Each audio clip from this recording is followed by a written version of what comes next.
ಎಷ್ಟೇ ನೀನು ಒಳ್ಳೇದು ಮಾಡು, ನೀನು ಮಾಡಿದ ಒಂದು ಕೆಟ್ಟದು, ಸಣ್ಣ ಒಂದು ತಪ್ಪು, ಸಣ್ಣ ಒಂದು ಮಾತು, ಒಂದು ಸಣ್ಣ ಒಂದು ಅಕ್ಷರದಲ್ಲಿ ಆದ ವ್ಯತ್ಯಾಸವನ್ನು ಕೂಡ ಮನುಷ್ಯರು ಬೆರಳು ತೋರಿಸ್ತಾರೆ. ನಿನ್ನ ಅನಿಸಿಕೆಯಾಗಿ, ನನ್ನ ಅನಿಸಿಕೆಯಾಗಿ, ನಮ್ಮ ಪ್ಲಾನಿಂಗ್ ಆಗಿ ಇಲ್ಲಿ ಯಾವುದು ನಡೆಯುವುದಿಲ್ಲ. ನೆಮ್ಮದಿ ಬೇಕಾದ್ರೆ ನಮ್ಮದು ಎಂಬುದನ್ನು ಬಿಡುವೆ. ಅರ್ಥ ಆಯ್ತಾ? ನಮ್ಮದು ಎಂಬುದನ್ನು ನಾವು ಯಾವಾಗ ಬಿಡ್ತೇವೆ ಆಗ ನಾವು ಅಂದ್ರೆ ಏನು ಅಂತ ಅರ್ಥ ಆಗ್ತದೆ. ನಾನು ಅಂದ್ರೆ ಏನು ಅಂತ. ಬಲವಂತವಾಗಿ ಯಾರನ್ನು ಬಂಧನದಿಂದ ಹೊರಗೆ ತರಲಿಕ್ಕೆ ಆಗುದಿಲ್ಲ. ಅವರಾಗಿಯೇ ಆ ಬಂಧನದಿಂದ ಹೊರಗೆ ಬಂದ್ರೆ ಬಂಧನದಿಂದ ಬಿಡುಗಡೆ ಅಂತ ಹೇಳ್ಬೋದು. ಒಳ್ಳೆ ಪೇಪರ್ ಕೊಟ್ಟಿದ್ದೀನಿ, ಅಲ್ಲಿ ಏನು ಬರ್ದಿಲ್ಲ, ಖಾಲಿ ಪೇಪರ್. ಅರ್ಥ ಆಯ್ತಲ್ಲ? ನೀನು ಒಳ್ಳೆ ವಿಷಯವನ್ನು ಬರೀತಾ ಹೋದರೆ ಅದು ಒಳ್ಳೆದೇ ಒಳ್ಳೆದೇ ಒಳ್ಳೆದೇ ಒಳ್ಳೆದೇ ಒಳ್ಳೆದೇ ಪ್ರಿಂಟ್ ಆಗ್ತದೆ. ಇಲ್ಲಿ ಪ್ರಾಕ್ಟೀಸ್ ಮಾಡಿ, ಮಾತಾಡಿ, ಪುಸ್ತಕ ಓದಿ ಯಾವುದೂ ಇಲ್ಲಿ ನಡೆಯುವುದಿಲ್ಲ. ಇಲ್ಲಿ ನಡೆಯುವುದೇ ಬೇರೆ.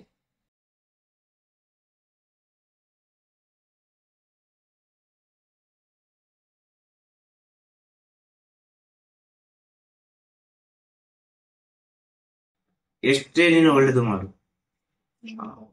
ನೀನು ಮಾಡಿದ ಒಂದು ಕೆಟ್ಟದು, ಸಣ್ಣ ಒಂದು ತಪ್ಪು, ಸಣ್ಣ ಒಂದು ಮಾತು, ಒಂದು ಸಣ್ಣ ಒಂದು ಅಕ್ಷರದಲ್ಲಿ ಆದ ವ್ಯತ್ಯಾಸವನ್ನು ಕೂಡ ಮನುಷ್ಯರು ಬೆರಳು ತೋರಿಸ್ತಾರೆ, ಬೆರಳು ತೋರಿಸಿ ಮಾತಾಡಿಸ್ತಾರೆ.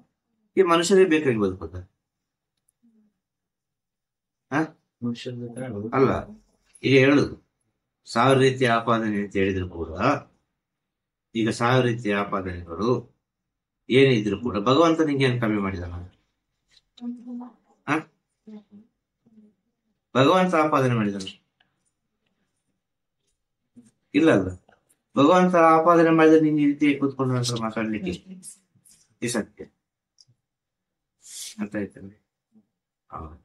ಆ ಕಡೆ ಕಡೆ ಹೋಗ್ತಿದ, ಆರೋಗ್ಯ ಚೆನ್ನಾಗಿ ಉಂಟಲ್ಲ. ಅದು ಈ ಯೋಚನೆ. ನಿನಗೆ ಆರೋಗ್ಯ ಸಮಸ್ಯೆ ಅಲ್ಲ, ಇದನ್ನ ನೀನು ತಕೊಂಡ ಕಾರಣ. ಅರ್ಥ ಆಯ್ತಲ್ಲ? ಅದು ಮಾನಸಿಕವಾಗಿ ತಕೊಂಡ ಕಾರಣ. ಈ ಮಾನಸಿಕವಾಗಿ ತಕೊಂಡು ಮಾನಸಿಕ ಕಾಯಿಲೆ ಆಗಿಬಿಟ್ಟು ಅದಕ್ಕೆ ಔಷಧ ಇಲ್ಲ ಅಂತ ಹೇಳು. ಅದಕ್ಕೆ ನೀವೇ ಔಷಧ. ಇಲ್ಲ ಶರಣಾಗತಿಯಿಂದ ಯಾರನ್ನಾದೊಬ್ಬರನ್ನು ಗಟ್ಟಿ ಇಟ್ಕೊಳ್ಬೇಕು. ಇವ್ರು ಏನ್ ಹೇಳ್ತಾರೆ ಆಗ್ಲಿ ಅಂತ, ಆಗ ತನ್ನಿತನಾಗದಿಂದ ಹೊರಗೆ ಬರ್ಲಿಕ್ಕೆ ಆಗ್ತದೆ. ಅರ್ಥ ಆಯ್ತು? ಹಾಗೆ ನಿನಗೆ ನೀನು ಸರಿ ಇದೆಯಲ್ಲ ಸಾಕು. ಯಾರನ್ನೆಲ್ಲಿ ಒಪ್ಪಿಸ್ಲಿಕ್ಕೆ ಆಗುದಿಲ್ಲ, ಯಾರನ್ನೆಲ್ಲಿ ಮೆಚ್ಚಿಸ್ಲಿಕ್ಕೆ ಆಗುದಿಲ್ಲ ಅಂತ ಪ್ರಪಂಚ ಇದೆ. ಜೀವಾತ್ಮ ಪರಮಾತ್ಮ, ಆ ಪರಮಾತ್ಮನಿಗೆ ಗೊತ್ತಿದ್ರೆ ಸಾಕು, ನಿನಗೆ ಗೊತ್ತಿದ್ರೆ ಸಾಕು. ಇನ್ನು ಅಂದ್ರೆ ಫ್ಯಾಮಿಲಿ ಲೈಫ್ ಸಿಗ್ಲಿಲ್ಲ, ಫ್ಯಾಕ್ಟ್ರಿ ಕಿರಿಕಿರಿ ಅಂತ ಅವನಿಗೆ ನೆಮ್ಮದಿ. ಹೌದಾ? ಫ್ಯಾಮಿಲಿ ಲೈಫ್ ಸಿಕ್ಲಿಲ್ಲ ಅಲ್ಲ. ಈಗ ಫ್ಯಾಮಿಲಿ ಲೈಫ್ ಸಿಕ್ಲಿಲ್ಲ ಅಂತ ಫ್ಯಾಮಿಲಿ ಆಗಬೇಕು ಅಂತಿದ್ರೆ ಖಂಡಿತ ಆಗ್ತದೆ. ಫ್ಯಾಮಿಲಿಯೇ ಆಗಬಾರ್ದು, ಇದೇ ರೀತಿ ಇರ್ಬೇಕು ಅಂದ್ರೆ ಇದೇ ರೀತಿ ಆಗುದು. ಇರುವುದರಲ್ಲಿ ಸಂತೋಷವನ್ನು ಪಡುವುದು ಅಂತ ಹೇಳುದು ನಾವು.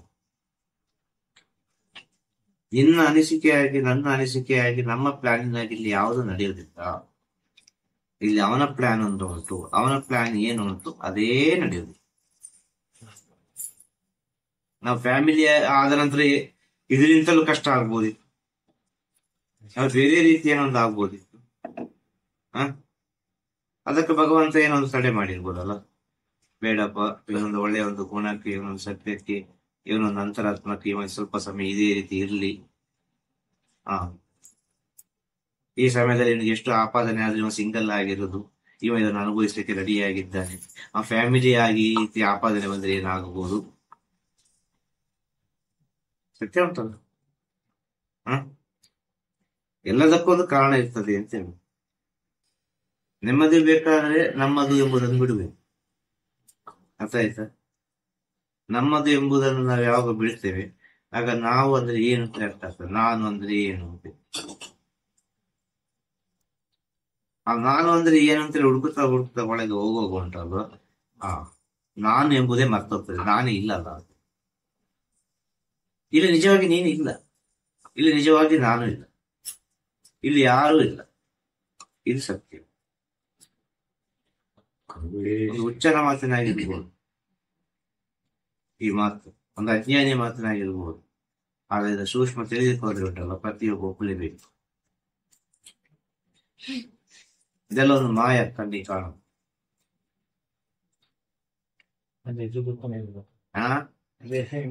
ಖಂಡಿತವಾಗಿ ಮಾಯ ಜೊತೆ ಇದ್ದುಕೊಂಡು ಪ್ರಯಾಣವನ್ನು ಮಾಡಬೇಕು. ಮಾಯನ್ನು ಬಿಟ್ಟು ಪ್ರಯಾಣವನ್ನು ಮಾಡ್ಲಿಕ್ಕೆ ಆಗುದಿಲ್ಲ. ಕರ್ಮ ಮತ್ತು ಋಣ ಅಂತ ಹೇಳಿ ಉಂಟಲ್ವಾ, ಇದನ್ನು ತಪ್ಪಿಸ್ಲಿಕ್ಕೆ ಆಗುದಿಲ್ಲ. ಹುಟ್ಟಿದಾರ ನೀನಾದ್ರೂ ಸರಿ, ನಾನಾದ್ರೂ ಸರಿ, ಇಲ್ಲಿ ಅನುಭವಿಸ್ತಿರೋದು ಆತ್ಮ. ಇಲ್ಲಿ ಕೂತ್ಕೊಂಡವರಾದ್ರೂ ಸರಿ, ಈ ಪ್ರಪಂಚದಲ್ಲಿರುವ ಸಕಲ ಜೀವರಾಶಿಗಳಾದ್ರೂ ಸರಿ, ಅನುಭವಿಸ್ತಿರೋದು ಆತ್ಮ. ದೇಹ ಅದರ ಬಯಕೆಯನ್ನು, ಅದರ ಆಸೆಯನ್ನು ಒಂದು ಈಡೇರಿಸಲಿಕ್ಕೆ ಒಂದು ದಾರಿ, ಸಾಧನ. ಆಯ್ತಾ?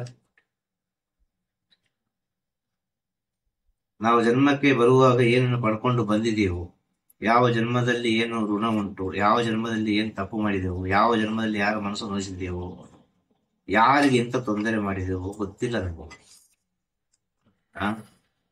ಈ ಜನ್ಮದಲ್ಲಿ ಆದ, ಬಾಲ್ಯದಲ್ಲಿ ಆದ ವಿಚಾರವೇ ಗೊತ್ತಿರುವುದಿಲ್ಲ. ಇನ್ನು ಜನ್ಮದಲ್ಲಿ ಆದ ವಿಚಾರ ಗೊತ್ತಾಗ್ತದೆ. ಬಾಲ್ಯ ಎಂಬುದು ನಿನ್ನ ಒಳಗಿಂದಲೇ ಬಂದದಲ್ವ, ಬಾಲ್ಯದಿಂದಲೇ ನೀನು ಬಂದದಲ್ವ, ಬಾಲ್ಯದಿಂದಲೇ ಇಷ್ಟ ಆದ್ದಲ್ವ. ಬಾಲ್ಯದಿಂದಲೇ ಇಷ್ಟ ಆದ್ರೆ ಜನ್ಮದಿಂದ ಆಗುದಂತೂ ಸತ್ಯ. ಇಲ್ಲ ನನಗೆ ನಿನಗೆ ಏನ್ ಸಂಬಂಧ? ನಾನು ಯಾಕೆ ಅಂತ ಇಷ್ಟು ಪ್ರೀತಿಯಲ್ಲಿ ಮಾತಾಡ್ಬೇಕು?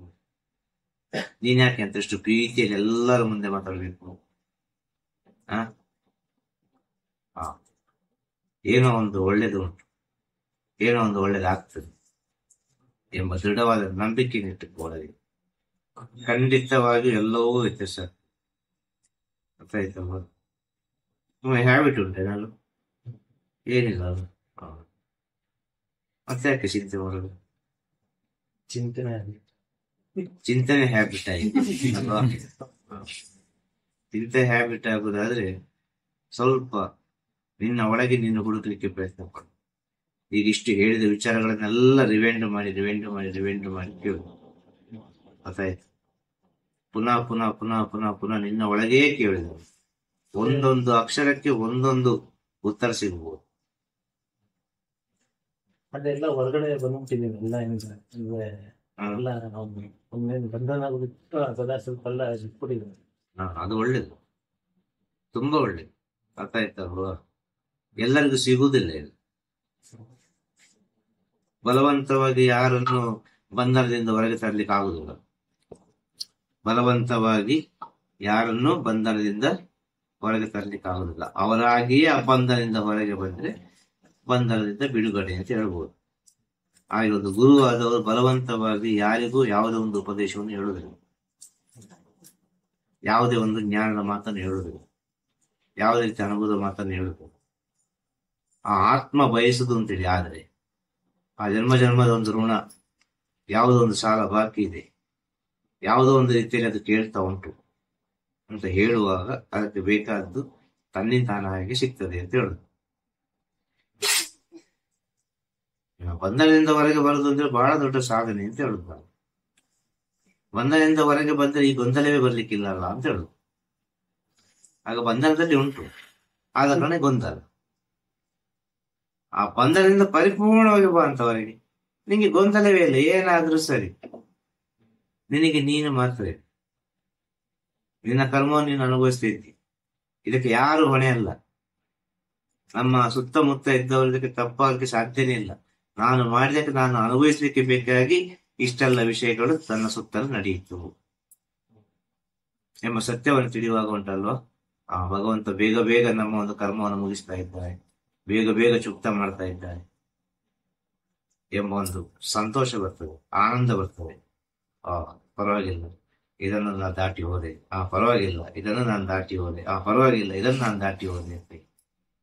ಈ ರೀತಿ ಸೂಕ್ಷ್ಮ ಆಗ್ತಾ ಆಗುವಾಗ ಅವರು ಅವರನ್ನು ಕಳೆದುಕೊಳ್ತಾರೆ. ಅವರನ್ನು ಕಳೆದುಕೊಳ್ಳೋ ಸ್ಥಿತಿ ಅಂತ ಹೇಳಿದ್ರೆ ಅದು ಮನಸ್ಸು ಅಂತರ್ಮುಖ ಆಯ್ತು ಅಂತ ಅರ್ಥ. ಮನಸ್ಸು ಬಹಿರ್ಮುಖ ಆದ್ರೆ ಈ ಪ್ರಪಂಚ ಎಲ್ಲವೂ ಕಾಣ್ತದೆ, ಎಲ್ಲರೂ ಕಾಣ್ತಾರೆ. ಪ್ರತಿ ಒಂದು ಕ್ಷಣದಲ್ಲಿ ಕೂಡ ಅಂತ ವಿಚಾರಗಳು ಕಣ್ಣಿಗೆ ಕಾಣ್ತದೆ. ಈ ಮನಸ್ಸು ಯಾವಾಗ ಅಂತರ್ಮುಖ ಆಗ್ತದೆ, ಒಳಗೆ ಹೋಗ್ತದೆ, ಆವಾಗ ಸ್ವಲ್ಪವೇ ಮತ್ತೆ ಹೋಗ್ಲಿಕ್ಕೆ ಪ್ರಾರಂಭ ಆಗ್ತದೆ. ಈ ಪ್ರಪಂಚವನ್ನು, ವ್ಯಕ್ತಿಗಳನ್ನು, ಅವರ ಹೆಸರನ್ನು, ಅವರ ಮುಖವನ್ನು ಮರೆತು ಕೊನೆಗೆ ಅವರನ್ನೇ ಅವರು ಮರೆತು ಬಿಡ್ತಾರೆ. ಈ ಸ್ಥಿತಿ ಬರಬೇಕು ಅಂತ ಆದ್ರೆ ಅವನ ಜೀವನದಲ್ಲಿ ಒಂದು ಯೋಗ್ಯವಾದ ಗುರು ಸಿಗಬೇಕು. ನನಗೆ ತಿಳಿದಿರುವ ಸತ್ಯ, ಗುರು ಸೇವೆಗಿಂತ ದೊಡ್ಡ ಸೇವೆ ಇನ್ನೊಂದಿಲ್ಲ. ಗುರು ಸೇವೆಯಲ್ಲಿ ಪರಿಹಾರ ಆಗದ ವಿಚಾರ ಯಾವುದೂ ಇಲ್ಲ. ಎಲ್ಲವೂ ಪರಿಹಾರ ಆಗ್ತದೆ ಗುರುವಿನ ಸೇವೆ. ಅದು ಯಾವ ರೀತಿಯಲ್ಲಿ, ಎಷ್ಟು ಶರಣಾಗತಿಯಲ್ಲಿ ಆ ಶಿಷ್ಯ ಮಾಡ್ತಾನೋ ಅದರ ಮೇಲೆ ಎಲ್ಲವೂ ಅಡಗಿದೆ. ಅನೇಕ ಪ್ರಶ್ನೆಗಳಿಗೆ ಉತ್ತರ ಅವರವರ ಅನುಭವ, ಅವರವರ ಅನುಭವಿಸಿ ತಿಳಿದುಕೊಳ್ಳುವುದುಂಟಲ್ಲ, ಅದು ಶ್ರೇಷ್ಠವಾದ ಜ್ಞಾನ. ಅವರವರ ಅನುಭವಿಸಿ ತಿಳಿದುಕೊಳ್ಳಲಿಕ್ಕೆ ಒಂದು ಅವಕಾಶವನ್ನು ಕೊಡುವುದು ಗುರುಗಳು. ಈಗ ಒಂದು ಪೇಪರ್ ಕೊಟ್ಟಿದ್ದೇನೆ, ಒಂದು ಪೆನ್ ಕೊಟ್ಟಿದ್ದೇನೆ, ಬರೀತಾ ಇರು, ಒಳ್ಳೆದನ್ನೇ ಬರಿ. ಒಳ್ಳೆ ಪೇಪರ್ ಕೊಟ್ಟಿದ್ದೇನೆ, ಅಲ್ಲಿ ಏನು ಬರ್ದಿಲ್ಲ, ಖಾಲಿ ಪೇಪರ್. ಅರ್ಥ ಆಯ್ತಲ್ಲ? ನೀನು ಒಳ್ಳೆ ವಿಷಯವನ್ನು ಬರೀತಾ ಹೋದರೆ ಅದು ಒಳ್ಳೆದೇ ಒಳ್ಳೆದೇ ಒಳ್ಳೆದೇ ಒಳ್ಳೆದೇ ಒಳ್ಳೆದೇ ಪ್ರಿಂಟ್ ಆಗ್ತದೆ. ನೀನು ಏನು ಬರೀತಿ ಅದರ ಮೇಲೆ ಹೇಳುದು ಹೇಳಿ ಬಿಡ್ತಾರೆ. ಅದನ್ನು ಬರೀಲಿಕ್ಕೆ ಪ್ರಯತ್ನ ಪಡಬೇಕು. ಅದನ್ನು ಬರೆಯುವುದು ಅಂದ್ರೆ ನಮ್ಮ ಜೀವನದಲ್ಲಿ ಅನುಸರಿಸಿಕೊಂಡು ಬರಲಿಕ್ಕೆ ನಾವು ಸ್ವಲ್ಪ ಪ್ರಯತ್ನ ಪಡಬೇಕು. ಇದು ಬಾಯಲ್ಲಿ ಹೇಳ್ಬೋದು, ಆದ್ರೆ ಇದು ಪ್ರಯತ್ನ ಪಡ್ಲಿಕ್ಕೆ ಆಗುದಿಲ್ಲ. ಪ್ರಯತ್ನ ಪಟ್ಟರೂ ಬರೋದಿಲ್ಲ. ಅದು ನಿನ್ನ ಅಂತರಾತ್ಮದಲ್ಲಿ ಇದ್ರೆ ಮಾತ್ರ. ನೀನೊಂದು ಮಿನಿಸ್ಟರ್ ಆಗ್ಬೇಕು ಅಂತೇಳಿ ನಿನ್ನ ಅಂತರಾತ್ಮದಲ್ಲಿ ಫಸ್ಟ್ ರಿಜಿಸ್ಟರ್ ಆಗಿ ಇದ್ರೆ ನೀನು ಅದಕ್ಕೆ ಬೇಕಾದ ಆಟೋಮೆಟಿಕ್ ಕಲಿತೀನಿ. ಅದು ಕಲಿಯುವುದು, ಅದು ತಕೊಂಡು ಹೋಗುದಿಲ್ಲ. ಇಲ್ಲಿ ಎಲ್ಲರೂ ನೋಡುದು ದೇಹ. ಒಬ್ಬ ಡಾಕ್ಟರ್ ಆಗ್ಬೇಕು ಅಂತ ಹೇಳಿದ್ರೆ ಅವನ ಅಂತರಾತ್ಮ ಅದನ್ನೇ ಬಯಸ್ತಾ ಉಂಟು, ಅದೇ ದಾರಿಯಲ್ಲಿ ಅದು ಹೋಗ್ತಾ ಉಂಟು. ಇಲ್ಲಿ ನಾವು ಪ್ರಯತ್ನ ಪಟ್ಟೆವು, ನಾವು ಸಾಧಿಸಿದೆವು, ನಾವು ಹತ್ತಿದೆವು, ನಾವು ಮೇಲೆ ಹೋದೆವು. ಏನಿಲ್ಲ, ಇದು ಭ್ರಮೆ. ಇದು ತನ್ನಿಂತಾನಾಗಿ ಆಗುದು. ಈ ಭೂಮಿಗೆ ಕರ್ಮವನ್ನು ಮತ್ತು ಋಣವನ್ನು ನಾವು ಪಡ್ಕೊಂಡು ಬಂದಿದ್ದೇವೆ. ಕರ್ಮ ಮತ್ತು ಋಣ ಇದ್ರೆ ಜನ್ಮ, ಇಲ್ಲದ್ರೆ ಜನ್ಮವೇ ಇಲ್ಲ. ಕರ್ಮ ಇದ್ದರೆ ಜನ್ಮ, ಜನ್ಮ ಇದ್ದರೆ ಕರ್ಮ. ಇದು ಎಲ್ಲ ಇದ್ರೆ ಋಣ ಹೋಗ್ತಾನೆ ಇರ್ತದೆ. ಆ ಋಣ ಎಂಬುದೇ ಮನಸ್ಸು. ಅರ್ಥ ಹೇಳುದು? ಕರ್ಮ ಅಂತ ಹೇಳಿದ್ರೆ ಬ್ರಹ್ಮ, ಋಣ ಅಂತ ಹೇಳಿದ್ರೆ ವಿಷ್ಣು, ಮೋಕ್ಷ ಅಂತ ಹೇಳಿದ್ರೆ ಶಿವ. ಕರ್ಮ ಉಸಿರು, ಅರ್ಥ ಆಯ್ತಲ್ವ? ಸೃಷ್ಟಿ, ಅದು ಬ್ರಹ್ಮನಿಗೆ ಹೋಯ್ತು. ಆ ಕರ್ಮಕ್ಕೆ ಸಂಬಂಧಪಟ್ಟು ನಾವು ಜನ್ಮ ತಾಳಲೇಬೇಕು. ಅರ್ಥ ಆಯ್ತು? ಇನ್ನು ಋಣ ಅಂದ್ರೆ ಎಲ್ಲರಿಗೂ ಉಪಕಾರ ಆಗ್ತಾ ಹೋಗುದು, ಎಲ್ಲರಿಗೂ ಯಾವ್ದಾವ್ದೋ ರೀತಿಯಲ್ಲಿ ನಮ್ಮ ಒಂದು ವಿಷಯವನ್ನು ಮುಗಿಸ್ತಾನೆ ಹೋಗುದು. ಸಾಲವೋ ಮೂಲವೋ ಏನೋ ಒಂದು ಹಂಚಿಕೊಳ್ಳುದು ಬಾಂಧವ್ಯದಲ್ಲಿ. ಗೊತ್ತಾಯ್ತಲ್ವ? ಈಗ ನಾನು ನೀನು ಮಾತಾಡಿದಾಗ ನೀರು ಅದು ಅಲ್ವಾ? ನೀರು ಹರಿತಾನೆ ಇರ್ತದೆ, ಬೆಳೆ ಕೊಡ್ತಾನೆ ಇರ್ತದೆ, ಬೆಳೆಸ್ತಾನೆ ಇರ್ತದೆ. ಆದ ಕಾರಣ ಶ್ರೀಮನ್ನಾರಾಯಣ ಜಲತತ್ವ. ಇನ್ನು ಅಗ್ನಿ ತತ್ವ ಕೊನೆಗೆ ನಿನ್ನನ್ನು ನೀನು ನೋಡಿಕೊಳ್ಬಹುದು.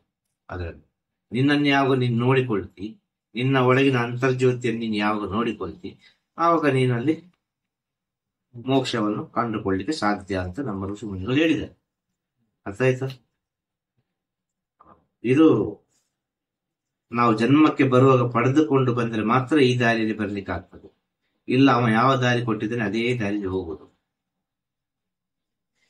ಇಲ್ಲಿ ಪ್ರಾಕ್ಟೀಸ್ ಮಾಡಿ ಮಾತಾಡಿ ಪುಸ್ತಕ ಓದಿ ಯಾವುದು ಇಲ್ಲಿ ನಡೆಯುವುದು. ಇಲ್ಲಿ ನಡೆಯುವುದೇ ಬೇರೆ ಈ ಪ್ರಪಂಚದಲ್ಲಿ. ಈ ಸತ್ಯವನ್ನು ತಿಳಿದ್ರೆ ಉಂಟಲ್ವಾ, ಎಲ್ಲವೂ ಮೌನ ಆಗ್ತದೆ, ಸಂತೋಷವಾಗಿರ್ಲಿಕ್ಕೆ ಆಗ್ತದೆ. ಬೇರೇನ್ ಬೇಕು?